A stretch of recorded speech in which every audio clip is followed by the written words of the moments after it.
Good morning friends. YouTube channel advocate Amit Kumar Gupta में आपका स्वागत है।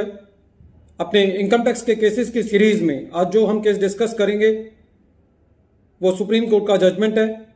केस का नाम है commissioner of income tax versus calculator of India limited. ये केस 2010 का है और ये केस 320 ITR पेज नंबर 561 पे रिपोर्ट हुआ।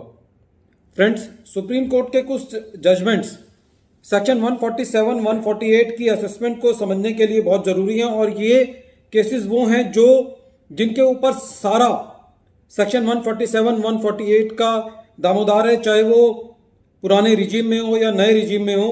कहीं ना कहीं इन केसेस का जो समझ है और इन केसेस के अंदर जो एक लॉ लेट डाउन हुआ है वो पूरी असेसमेंट का एक आधार है।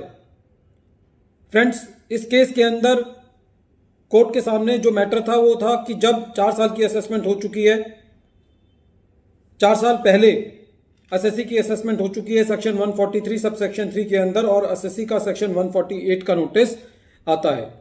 तो इस केस के अंदर सबसे पहली बात जो कोर्ट ने ये कहा कि कुछ चेंजेस हुए 1989 के अंदर सेक्शन 147 के अंदर।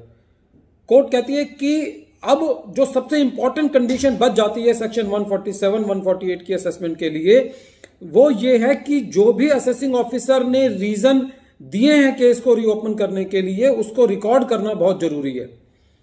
असेसिंग ऑफिसर ये नहीं कह सकता कि मेरे पास रीजंस थे, मैंने उनको रिकॉर्ड नहीं किया।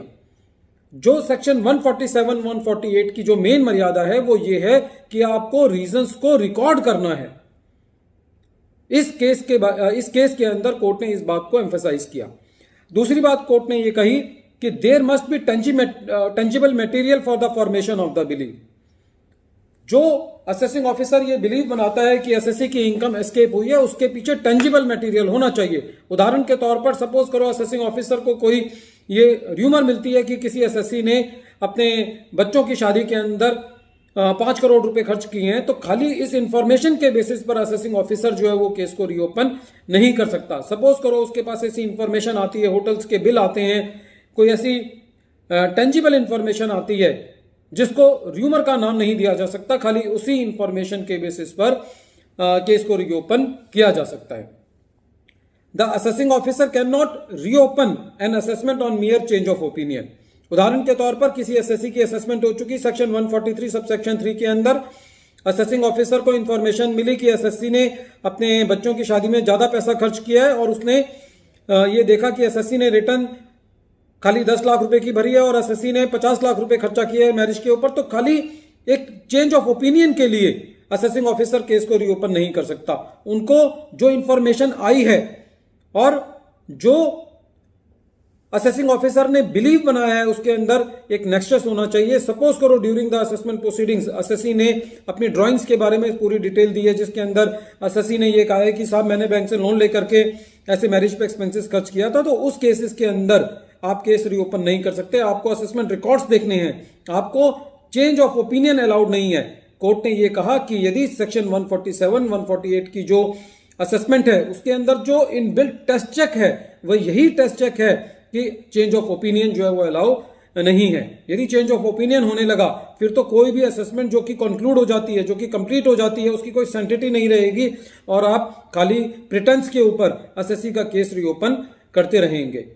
एक इसके अंदर इंपॉर्टेंट बात कोर्ट ने ये कही कि assessing officer should have tangible material to come to the conclusion that there was an escapement of income. ये बात मैंने पहले भी डिस्कस की कि खाली र्यूमर और खाली गॉसिप्स के बेसिस पर आप एसएससी का रीअसेसमेंट नहीं कर सकते, उसका केस रीओपन नहीं कर सकते। Reason must be live link with the formation of the believe.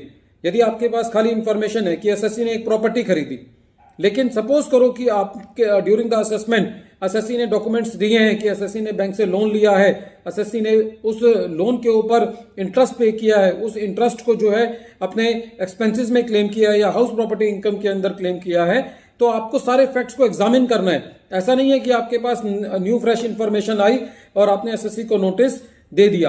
आपको उस इंफॉर्मेशन के बेसिस पर और एसएससी के जो असेसमेंट रिकॉर्ड्स हैं, जो उसकी इनकम टैक्स की रिटर्न है, उसके बीच में तालमेल बिठा करके उसको नोटिस इशू करना है। खाली एक ब्लैंकेट नोटिस जो है वो काम नहीं करेगा। कहीं ना कहीं कोर्ट ये भी कहना चाहती है कि जो रीजंस हैं वो रिकॉर्ड किए जाने चाहिए। खाली आपने एक बिलीव बनाया कि इनकम एस्केप हुई है और आपने एसएससी को नोटिस दे दिया और आप बाद में कहते हैं कि मेरे तो ये 2 रीजन और थे, मैंने रीजंस रिकॉर्ड नहीं किए। ऐसा ये चीज अलाउ नहीं है। आपके पास जो भी उस टाइम आपके दिमाग में था वो उस टाइम आपको रिकॉर्ड करना है, तभी आपकी असेसमेंट जो है वो वैलिड रहेगी। फ्रेंड्स, वीडियो के एंड में एक बार फिर मैं केस का नाम रिपीट कर रहा हूं। केस का नाम है CIT versus Kelvinator of India limited और ये केस 320 ITR पेज नंबर 561 पे रिपोर्ट हुआ। ये केस 2010 का है। Thank you friends.